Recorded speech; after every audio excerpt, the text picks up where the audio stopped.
Welcome back to the podcast. I'm your host, Jeremy Miller. Every week, I chat with fascinating people from all walks of life in order to bring you knowledge, inspiration, and insight. If you enjoy the show, you can support it by subscribing, leaving a review, and sharing it with a friend. This is the Jeremy Miller Podcast. All right, welcome back to the podcast, guys. This episode has been a very, very long time coming, and I just finally feel ready to share it, ready to record it, and share this wonderful experience with you guys.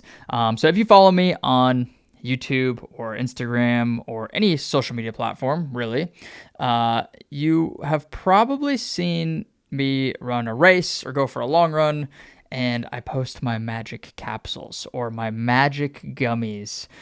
And if you guessed psychedelic mushrooms, you were correct. The whole point of this podcast, kind of a few things, is I really just want to share my knowledge, my experiences with psychedelic mushrooms with you guys, because they have been absolutely life-changing for me in a very, very positive way. And I want to just share that with you because I think that's important. And second is to hopefully just educate you with some facts and some science, because I think that psychedelics as a whole, specifically mushrooms and like natural psychedelics, are very misunderstood. And I just want to clear things up from more of a scientific, factual, logical perspective, again, in addition with my personal experiences. And so obviously this goes without saying, I'm not a doctor, I'm not a therapist, I'm not recommending anything to anybody. I'm simply sharing my knowledge, my experiences with you guys, along with some data and some science that I have found through different research and studies. So hopefully you guys enjoy this episode. I think it's going to be powerful for a lot of people. I know it's powerful for me. It's almost like this release for me, this weight lifted off my shoulders, because I've wanted to release this podcast and record this podcast for so long, just because mushrooms have had such a strong impact on my life over the last couple of years, and people around me that I know that also use them. And so I hope that you get something out of this. And with that being said, let's just dive into it. Like I said, I think mushrooms are incredibly misunderstood, and plant medicines as a whole are incredibly misunderstood. Just for reference, this is psychedelic mushrooms, specifically psilocybin. Anytime you hear me say psychedelic mushroom or mushroom, that can be basically interchanged with psilocybin. That is the psychoactive component in psychedelic mushrooms. Psilocybin, specifically, magic mushrooms, have been illegal everywhere in the world since 1971. That's an important year or time of human history. Keep that in mind for later. 1971, except for these places: Jamaica, Brazil, the Bahamas, the Netherlands, Portugal, Austria, Czech Republic, and Mexico. All of those places, psilocybin or magic mushrooms is essentially fully legal, or basically not. The laws that are there are not enforced whatsoever, so it's essentially fully decriminalized, and there's no issues with psychedelic mushrooms. Australia is coming around. They have a lot of places, and I think therapeutically it's now legal in Australia. And in the U.S., it's legal. Sorry, in the U.S., it's illegal everywhere except for Denver, Oakland, San Francisco, and the state of Oregon. It's decriminalized everywhere there. I believe for Oregon, it's fully legal for therapeutic purposes. And then in Denver, Oakland, San Francisco, there might be some other smaller cities I'm not mentioning, but those are the major ones. It's decriminalized there, meaning you can have them, you can grow them, do whatever you want with them. It's not considered legal. It's just decriminalized. So kind of a weird kind of loophole or gray zone sort of thing. And that's basically what we saw with the trend of marijuana a few years ago, like in places like Denver, California, Oregon, Washington, Massachusetts, places where marijuana is now fully recreational and medicinally legal. They kind of started with this decriminalization aspect, and then kind of slowly went from there. Some important things to note about psilocybin mushrooms is you cannot overdose on them. I think from what we know, you would have to eat 10,000 grams or some absurd number. It's probably even more than that, maybe 1,000 kilos. I don't know what it is. Like an absolutely insane amount of mushrooms to actually have any kind of deathly overdose, which is at that point, it's not even physically possible to eat that much. So hence, it's impossible to overdose on mushrooms. Compare that to alcohol. I mean, I can drive down the street and buy a bottle of whiskey and drink myself to death within a couple hours. Caffeine, you can overdose on caffeine.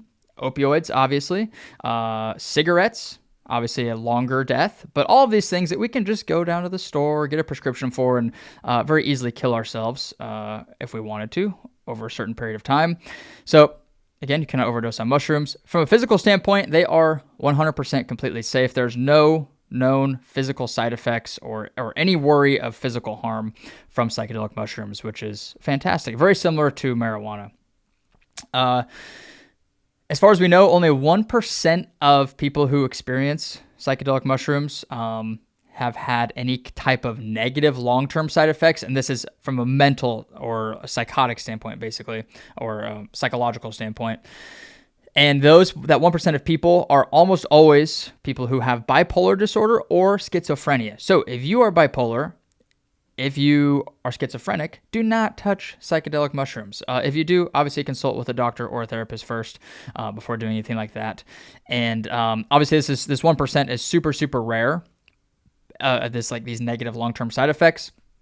But it's very important to note that the 1% of people who do experience those negative long-term side effects are people who have predisposed psychotic conditions such as schizophrenia or bipolar disorder.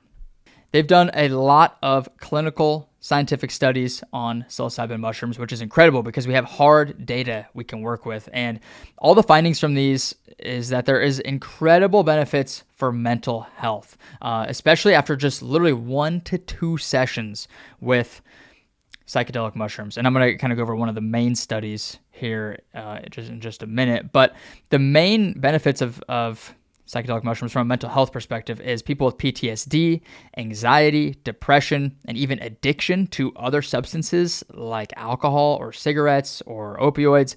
Those very deadly addictive substances. Mushrooms have been shown to actually help alleviate those addictive traits in people, and then also curing things like PTSD, anxiety, depression. And the great thing with mushrooms is that they're also not addictive. There's no addictive aspect of mushrooms whatsoever. And I'll tell you this firsthand myself. When you experience them, it's not something you want to experience all the time because it is so powerful. It's overwhelming in a lot of ways. It's a lot to process and take in. And it's just not something that you want to do every single day, or, you're not going to go, like you smoke a pack of cigarettes a day. You're not going to go, trip on mushrooms every single day because it doesn't have that effect, that same addictive component like a lot of other drugs do. And I don't even consider mushrooms a drug. People might disagree with me on that, but you'll see why I don't think it's a drug in a little bit. Psychedelic mushrooms have also been used in indigenous cultures for thousands of years. That's psychedelics as a whole. Things like ayahuasca, peyote, psilocybin mushrooms, like those have been in indigenous cultures, Native American cultures, the Aztecs, so many different, Australia especially, so many different cultures have history of using these plant medicines for healing and existential purposes. So I just think that's a really, really, really cool thing that humans have been using these for thousands of years. It's not some new lab-made thing. It's literally something that comes out of the earth that human beings, just like you and me, have been using for a long, long time. I want to also give you guys some resources for more scientific type stuff regarding psychedelic mushrooms. Specifically, Andrew Huberman. I'm sure a lot of you know him. If not, he is a neuroscientist and professor at the University of Stanford, or Stanford University, whichever one it is. And he's got a couple of really, really great podcasts on psilocybin mushrooms. And obviously Huberman, if you know him, he's very scientific. It's all facts and data, and he breaks it down really, really well, very easy to understand from a scientific standpoint. So if you're a little bit nerdy like me and you want to understand more of the science side of things, I'd recommend the first podcast. It's a solo podcast he did called How Psilocybin Can Rewire Our Brain, Its Therapeutic Purposes, Benefits, its therapeutic benefits and its risks. Then he also has another one with another doctor. His last name's Carter Harris, and this episode is called with Andrew Huberman, "The Science of Psychedelics for Mental Health." Both of those episodes are fantastic. After you listen to this one, I highly, highly recommend going to check those ones out because they were very game-changing for me. Shifted my perspective a couple years ago when I first listened to it, just about psychedelics, and they're great episodes. I'll keep it short. Not very short at all. This is not going to be a short episode. I have a lot of thoughts on this. I'll try to keep it short. Other resource that would be great person to check out is Michael Pollan. You've maybe heard of him. He's been on a ton of podcasts. He has his own Netflix show called How to Change Your Mind, which is based on the book he wrote called How to Change Your Mind. He also has another great book called This Is Your Mind on Plants. I have to look up his specific credentials, but he does a really good job of breaking things down, just giving the history, the purposes, the healing properties, all that good stuff about plant medicines as a whole, including mushrooms. And then the last couple ones is Netflix actually has a couple really good documentaries or like short films basically about psychedelics and mushrooms. The first one is it's from the series The Mind Explained. I'm sure you guys have seen that series Explained on Netflix or YouTube. And that one is the episode of Psychedelics. And then there's another one, it's called Have a Good Trip. Very similar episode, just kind of getting people's different experiences with psychedelics and talking about the mental health benefits of them. So that's kind of the intro for you guys. Some resources for you if you want to continue learning after this episode, and then just kind of some background information and whatnot on psychedelic mushrooms. Now, next I'm going to talk about a study, one of the most popular studies that was conducted in 2018 by a couple of doctors, scientists. One of them was the one who Huberman had on his podcast, Carter Harris. And one of the main findings from this study was basically the people, how they conducted the study was they had 14 people, 7 of which were just control, and 7 of the other people had treatment-resistant depression, meaning they've tried every kind of known treatment, popular mainstream treatment for depression, and they were resistant to it. So they had this fighting depression, and they just could not kick it. And with this study, what they found was they gave them 2 different doses of mushrooms, 1 week apart. The second dose was even stronger. And basically, this is a quote from the study. Psychedelic use was associated with increases in nature relatedness and decreases in authoritarianism, and these effects persisted for up to 12 months. So you may have heard this slogan or this saying before: increased love for nature, decreased tolerance for authority. And that idea originated in like the 60s and 70s, kind of during the hippie counterculture movement when psychedelics were not so illegal. And if you remember earlier, I said that since 1971, that was I believe it was like a UN treaty or law or something that went into place that basically outlawed all psychedelics as like Schedule I drugs, psychedelic mushrooms being a part of that. And so, in the 60s, 70s, counterculture, hippie movement, this like strong love for nature and this very strong distaste or a decreased tolerance for authoritative figures. And that was like, if you just look at the hippie culture, the counterculture movement as a whole, those are the 2 biggest trends out of that, or the biggest themes. And that's exactly what this study found and confirmed with these people, which is super, super fascinating. And I'll tell you from my experiences, this is 100% the case. I'll get into my own experiences here in just a second, but like that love for nature and the interconnectedness with nature is so, so powerful after using mushrooms and while you're on a mushroom trip. And then that decreased tolerance for authority, how I would explain that is like, I personally don't think that grown adults should tell other grown adults what they can and cannot do. As long as you're not physically harming somebody else, do whatever the hell you want. Like, if you want to color your hair purple and paint your face blue, like, who cares? Do whatever you want. If you want to go pluck a mushroom out of a cow pasture and eat it, do whatever the hell you want. Like, you're not hurting anybody else. You have no effect on anybody else. Again, as long as you're not physically harming them. And so I think that idea is kind of where that idea comes from of decreased tolerance for authority, is like, we're all sovereign individuals who should have the right to do whatever we want with our own lives, with our bodies, with our choices, and as long as we're not hurting anybody else. And I think that's really where that decreased tolerance for authority comes from, is it's just not liking other people telling you what to do. And I think that's a powerful trait to have in a lot of ways, because it makes you more autonomous. It gives you the freedom and the power to do what you want with your life. And I think we all are entitled to that right. So that's that study. I thought it was very fascinating. I thought you guys would like that. Another thing from that study also is the alleviation of, this is the patients in the study, alleviation of depressive symptoms, fostering a more open and interconnected worldview. So not only did it alleviate their depressive symptoms, but it opened their view and made them more interconnected to the world around them. And those are 1,000% my experiences as well, along with many others.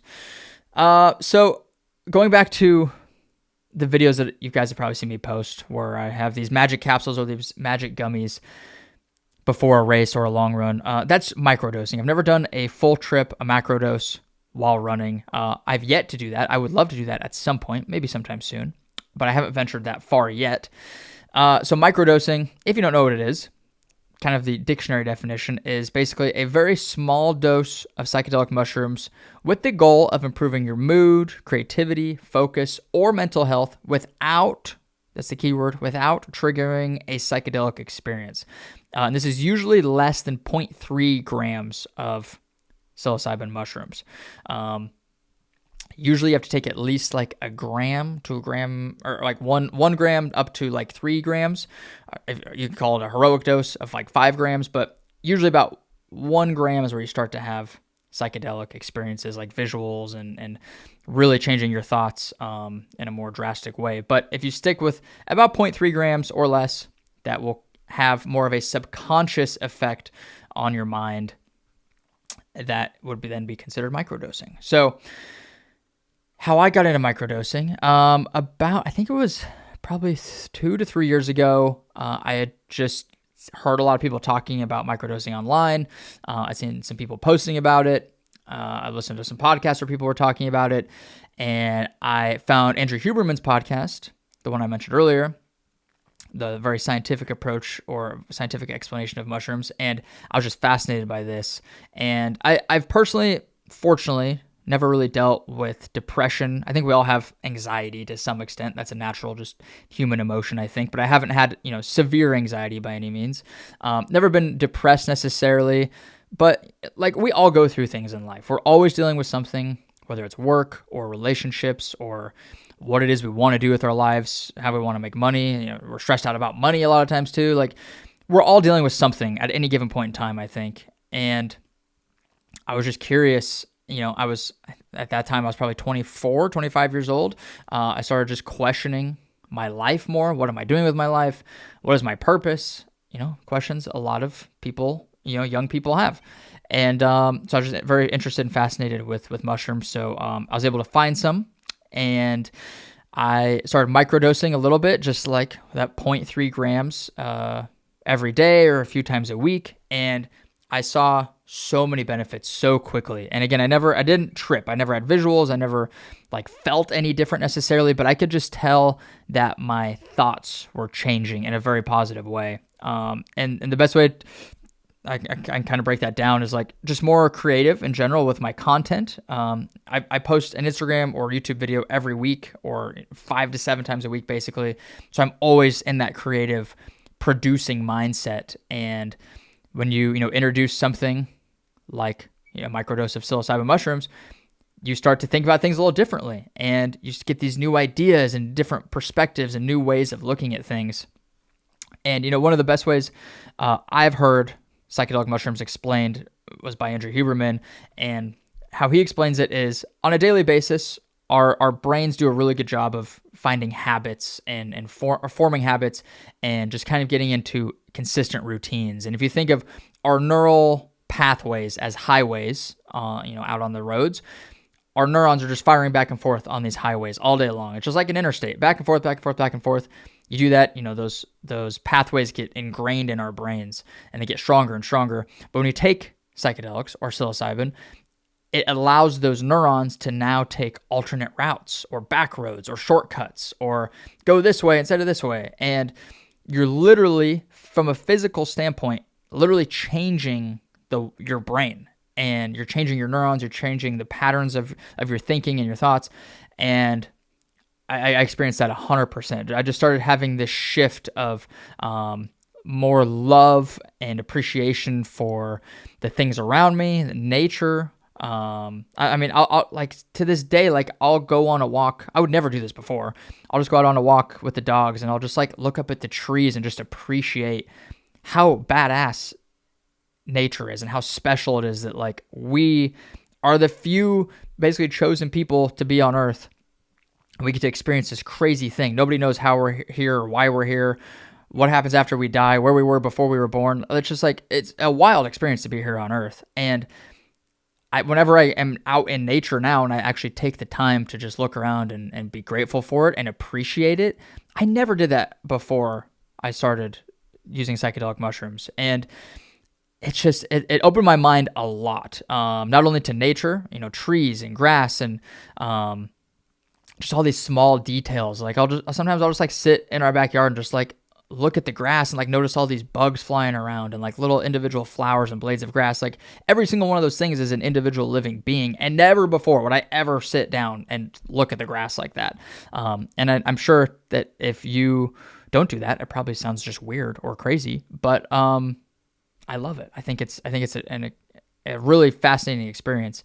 And again, not only to nature, but to this increased love and appreciation for not only nature, but for people around me, Bree, my wife now, our dogs, my friends, my family. Like, I just feel so much more connected to them and appreciative of them and love for them as a whole. And yeah, it's a very strong emotion of love, I think is what one of the biggest things has been for me. And then another one too is just empathy towards other people. Like I used to be so judgmental, and sometimes I am judgmental. I think we all are, in a lot of ways. And I started to just be able to like think of things and consider things from other people's perspectives instead of like, why is that guy doing that? He looks so dumb, whatever. But instead of thinking like that, it's just, oh, well, he's maybe doing that because this happened to him before, or because this is going on right now in his life. It's just like not being so quick to judge other people and just see things from their perspective, or just kind of letting people do their thing without needing to judge them. It's just like, if they're not affecting me, do whatever they want. And one way I really like to think about things is envision our thoughts as an ever-flowing river. We're just standing on the side of this river, this continuously flowing, it's never-ending, just river of thoughts in our brains. And we have no control over what those thoughts contain. However, we do have control over how we think about those thoughts and which thoughts we give energy and attention to. We can choose which thoughts to think about and how we think about them. Some of those thoughts might be positive. Some of those thoughts might be negative. We don't really have control over those. But after using mushrooms consistently, it seems like the amount of negative thoughts is reduced. There's less negative thoughts to even choose from if I chose to think about those thoughts. And for example, say the ratio of the thoughts flowing through my head would be like 50% positive, 50% negative. It used to be. Now maybe it's 75% positive, 25% negative. And obviously when you have less negative thoughts to choose from, to think about, to act on, that's less negativity in your life as a whole.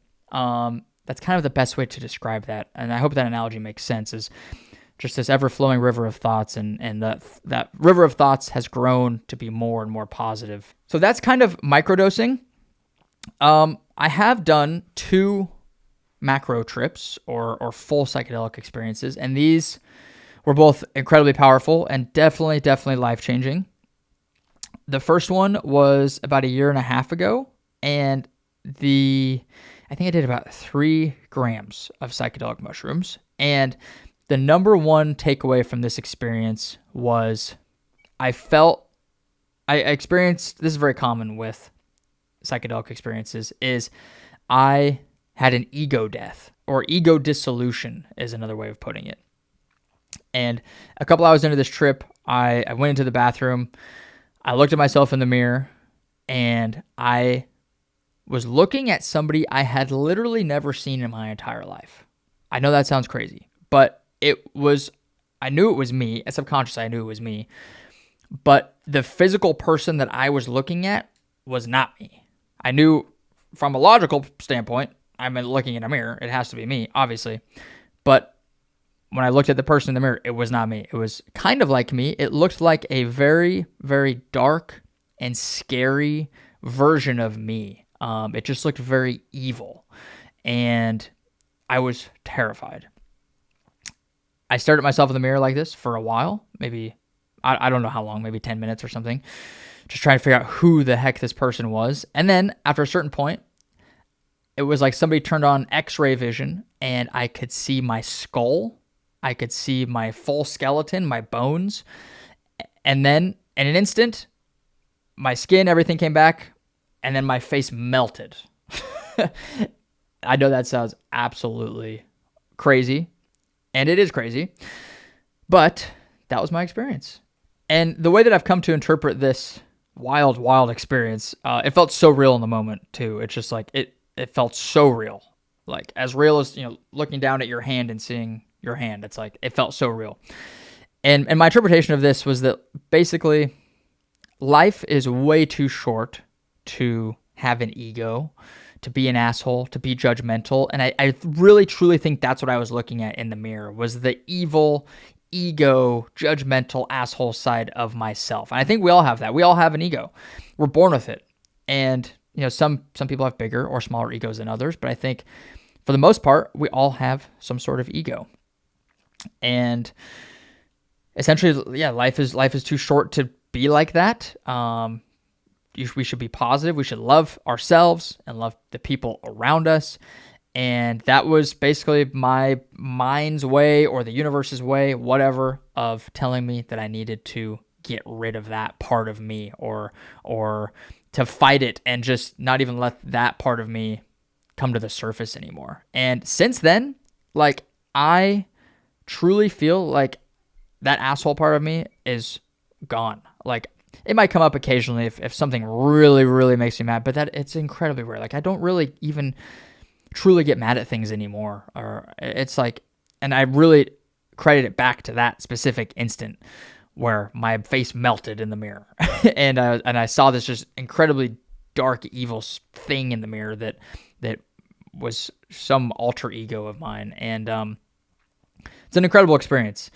Another part of that experience was I felt this just very strong connection of energy in everything, whether it was dogs or people or trees or grass or plants, and even things that aren't alive, like rocks. Like I could almost see, more feel than see, I guess, this just like energy field of everything being connected. Like this wooden table was once a tree, and it gives off an energy, and this energy is everywhere at all times. And again, this sounds like woo-woo crazy stuff, but this is literally a scientific fact that everything's made out of atoms. Even the air is atoms.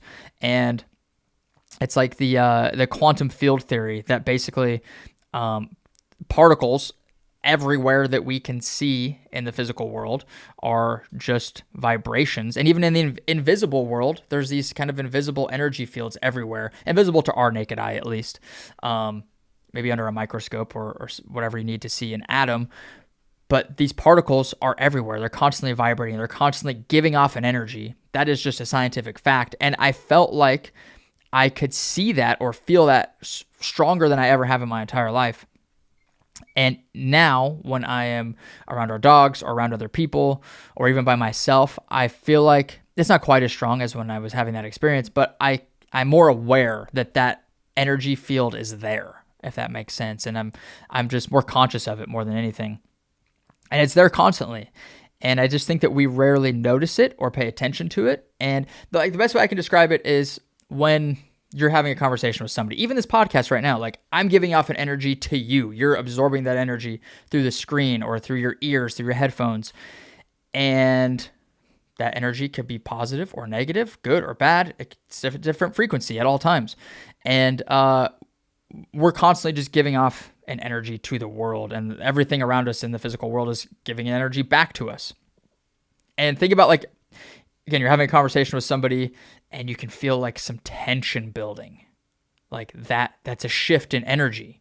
Or, you're in a room by yourself, but you almost feel like you get this like weird feeling that somebody's looking at you, and then you turn around and there's somebody in the doorway. It's like there's these weird energy fields or these weird phenomenons in the physical world that we cannot see with our eyes, or might not even have devices to detect them, but it's 100% there. And that's what I took away from that experience also, is just that everything is energy. Everything is connected via this energy. And I think it's really cool that, there's science that backs that up, which is really cool. So I know that I'm not just some crazy person that ate some mushrooms. I've done a second trip. This was not too long ago. And my main takeaway, I had a couple takeaways from this. The first one was that and I think all of us, just think far too small, and we think far too little of ourselves. Like for me, I'm from a small town in Wyoming. My parents weren't rich. They didn't invent anything. They were like 9-to-5 employees at jobs. They had a retirement fund. Just like, we're very average, very typical. And all my friends are very average, very typical. Their parents, very average, just normal, regular, common people. And I feel like I've always lacked confidence in myself to, do great things for the world, just because I've always kind of been around regular people, that's fine. But I never thought I was strong enough or fast enough or smart enough or good looking enough to be a Steve Jobs or, a Gandhi or somebody, or a Martin Luther King Jr., somebody like that, are great examples who have had very, very positive influences on the world in some way. And I never thought that I had that. I thought I was just some average person. And through this experience, I realized we can do whatever we want in life. Like, we are truly the makers of our own destiny. And this is something I have to remind myself all the time. And it's something I realized during this trip was there's always going to be somebody with less than you or somebody worse off than you that's doing more than you. Somebody that was born into a less fortunate family or a less fortunate part of the world, and they are now doing more than you, or they're doing better than you. And for me, that's always great motivation of you don't need to be born into a rich family, or you don't need to be born with amazing genetics. There's somebody out there, I can 100% guarantee you, less off than you that is doing more than you right now. And so using that as motivation and confidence that if they can do it, why can't I? If somebody else has created the iPhone, why couldn't I do it? They're a human just like me. There's a really famous Marcus Aurelius quote that I love that basically says, if it's been done by another human, then consider it within your reach. If another human being has done something, there's absolutely no reason that you can't do it too. I guess when it comes to, physical things like marathons or something, I don't want to say never, but there are a select few people that could probably run a 2-hour marathon. So excluding things like that, when it comes to having an impact or influence on the world, and we all have our own unique specialties, or whatever we were born with, or whatever, and through our unique experiences, we all have specialties or certain skills or just things that we're better at naturally. I suck at drawing, but I'm pretty good at editing a video. One's not better or worse than the other. But the point being, I'm just on a tangent here. Point being, whatever it is that we want to do in life, if we're passionate about something, we can do it. If another person has done it, we can do it. And this is just a strong realization that I had, that to not think so small or so little of yourself that I'll never be that good, or I can never do that thing that I would love to do, but I don't have that thing to do it. We can do it because other people have done it before. And this is a very personal thing I'll share with you guys. During this last trip, I actually took notes on my phone, and I'll just read this to you one for one. This is what I wrote down. Again, we listen and we don't judge, okay? I've never really shared this part of my life with anybody, publicly at least, but this is what I wrote down. We all have that one thing that sits in the back of our minds. We all want what we don't or can't have, and everyone is different, but we all have that same human desire. That human desire for whatever it is that we really want, but we just can't have it. There's just like basically this one thing that we all want. Back to what I wrote. For me, it's the mountains. I need the mountains. I've always thought they have this masculine energy like a father. We all need a father or a male figure in our lives, and I've been missing that. So just to give you guys more context, I haven't talked to my father for like 6 years. I never felt super close to him growing up. Never had a really strong relationship with him. Always felt very distant, not very, just never felt like super close to him basically. And now I've come to realize, being 27 years old, that out of all my life experiences, my all-time favorite, most happy, most peaceful place in the entire world is in the mountains. And when I look at the mountains, when I'm in the mountains, they've always given me this strong, like masculine energy for some reason. I can't really explain why. For example, like when I look at the ocean, I feel a very strong feminine energy. Just the way I feel about it. And the way that I've kind of interpreted this trip, or this experience during this trip, was like I've had this void in my life for this strong masculine energy, like a father figure, like we all have or should have. And I think that's why I feel so drawn to the mountains, maybe, is because I've always seen the mountains as this kind of masculine energy. I've been missing that masculine energy in my life. That's why I love the mountains so much. I don't know. It was a very, very crazy experience. And I'll tell you, we did this experience near a big mountain. I don't want to say where, but it was a ginormous mountain. And I realized this as I was just sitting there looking up at the mountain. And I felt like that strong kind of ominous masculine presence just kind of looming over me. And then I started thinking about all these things and like, why do I like mountains so much? Like what is the draw for me? Besides the nature aspect and stuff, but I think that's why. And so that was just a very, very powerful experience. Yeah. So that was trip number 2, my second trip. The only 2 that I've done.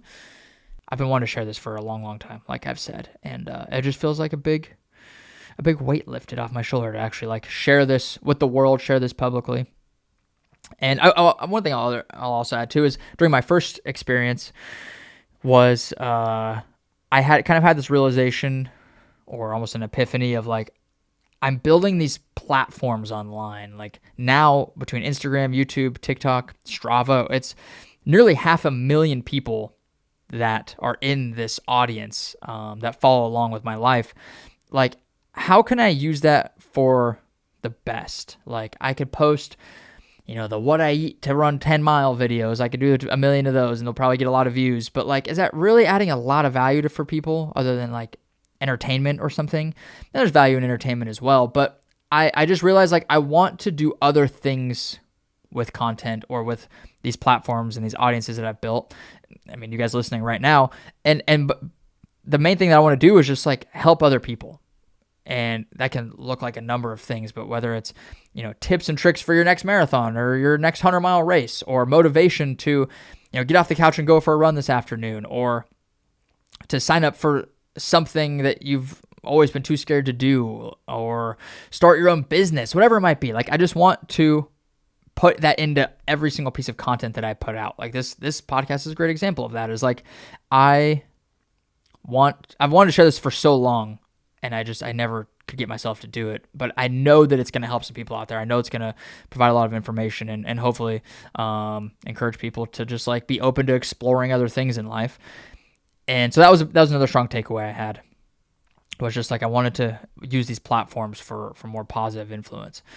One of the last things I want to talk about regarding psychedelic mushrooms is microdosing while running. I know this is probably going to be one of the more popular questions I get, just because that's what I posted about before. And every time I post about it, I get so many questions like, is that mushrooms? What are you doing with those? What's the purpose of that? So just give you more background on this. I tried microdosing while running for the first time, I think about a year ago, maybe a year and a half ago. And I went on a run with a friend, and it ended up being like one of the most memorable runs ever, just because we had such incredible conversation. I felt like I was hyper present and hyper focused on this run and just being with my friend. And I was like, holy cow, that was an incredible run. I wasn't high or anything. Again, microdosing, you don't see anything, you don't really feel anything. It's just like these very subtle shifts in your subconscious. And that run was just incredible. And I was like, wow, what if I could, kind of experiment with this and see what it would be like during a race. So I ran a couple of races with it last year. And the best way to describe those experiences is you just feel very, very present, and it makes it even easier to enjoy the run. Obviously, running can be hard. A lot of times we have these negative thoughts pop up like, this sucks, this hurts, why am I doing this? It's like negative energy, negative thoughts. And sometimes that's good. I think we need that sometimes. I think life and the universe gives us exactly what we need at any point in time. At least that's how I like to think about things. And nothing is inherently good or bad. It's just, the way we think about it that makes it that way. And I guess you could think of these thoughts as more negative than positive, I suppose. Like, this sucks. I hate running. This hurts. I want to be done. Those are definitely more negative. And we have to, learn to fight those thoughts and deal with those thoughts. That's a very, very important skill. And I think that's one of the best things about running. But I do find that with microdosing, that those negative thoughts kind of get hushed a little bit, and it allows you to just enjoy the run even more. And instead of like having that negative energy in your head, instead you're like, holy crap, like I'm out here running. My body is fit enough to run, say, a marathon, 26 miles. My own two legs can carry me from point A to point B. I feel good. My heart's pumping. My brain's working. Like, I feel so much more appreciative and grateful for the experience, rather than like, oh, why am I doing this? This sucks. This hurts. Running's terrible. Like, both of those have value for sure, but I would rather enjoy the run. And so I don't do this for every run. I don't do it for every race, but occasionally. And I think it's worth experimenting, and just, life is all about new experiences and trying new things. And this is just something I like to try from time to time. I also feel a little bit more in tune with my body, more present with my body, how I'm feeling. I think trail running and, being in a beautiful place is one of the best experiences to microdose, like out in the mountains. Obviously, if you're going to do that, I'm not recommending anybody do anything. But if you ever do that, obviously, make sure you're safe with it. Don't take too much. And we did this, the first time I did it on like a very epic experience like that was in the Grand Canyon. We did rim to rim to rim last November. Being in the Grand Canyon, it's already this epic, incredible place, but it made it even better, like even more enjoyable. Again, it got rid of a lot of those like kind of negative thoughts that may pop up. And it made it a very, very enjoyable experience. And I just felt so grateful, so appreciative the whole time.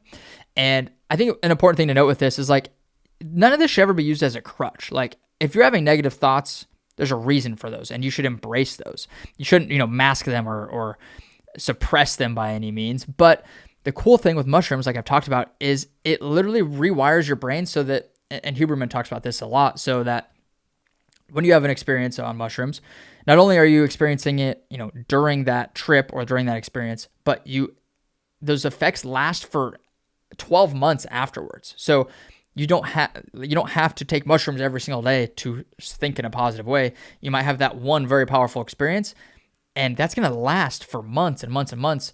And it's going to literally change the way you just think on a day-to-day basis without any other substances or any other external factors like mushrooms. And so that's an important thing to note, just because I could see people interpreting this as like, oh, you're just suppressing your negative thoughts and you need to embrace those, whatever. Yeah, we do need to do that from time to time. But through this experience, like, you can just, like, why not live your life in a more positive way? You can have that one experience, and it can literally just change things for the better. If you have depression, if you have anxiety, PTSD, these things that are just weighing you down and really hindering you from living your life to the fullest, like, why not find something that can help you?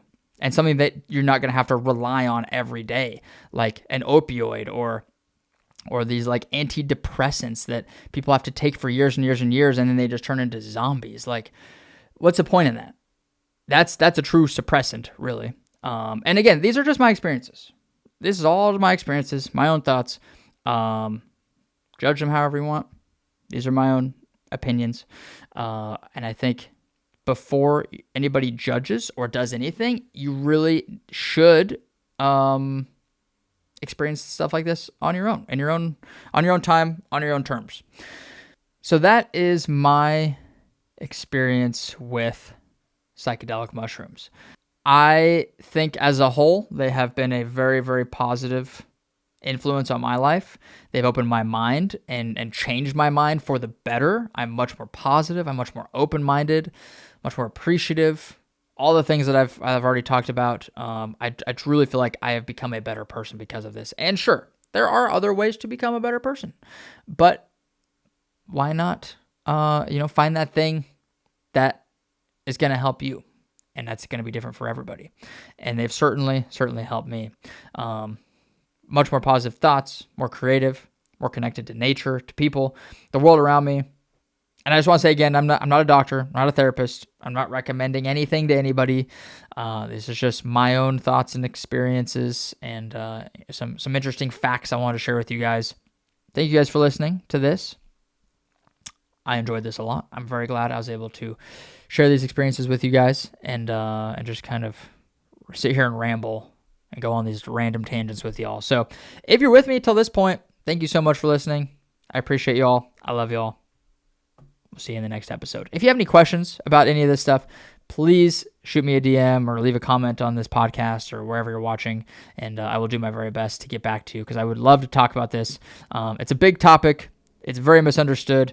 So I know it can be a very sensitive and touchy topic to talk about at all. So thank you guys for listening.